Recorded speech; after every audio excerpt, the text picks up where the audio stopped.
হে মুসলমান ভাই বোনেরা, তোমাদের মধ্যে কে কে নবীর জন্য জান দিতে পারবা?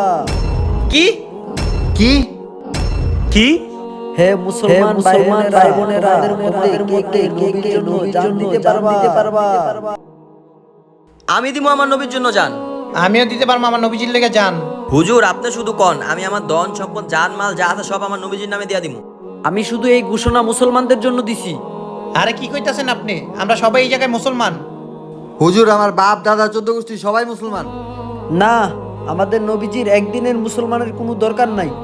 আরে হুজুর কি কইতাছেন আপনি এইগুলা? ফজর থেকে এশার পর্যন্ত সব মসজিদ খালি থাকে, তোমাদের জন্য কি শুধু জুম্মার নামাজই ফরজ? আমার মুসলমান ভাইয়েরা, মসজিদ যদি এভাবে খালি পড়ে থাকে তাহলে কিয়ামত খুব নিকটে চলে আসবে। আমার প্রিয় মুসলমান ভাইয়েরা, এখনো সময় আছে, সবাই নামাজ পড়ো। নামাজ পড়লে আল্লাহ খুশি হবে, আর আল্লাহ তাআলা খুশি হইলে আমাদের নবী করিম সাল্লাল্লাহু আলাইহি সাল্লামও খুশি হবেন। ভিডিও ভালো লাগলে কমেন্টে মাশাআল্লাহ লিখবেন।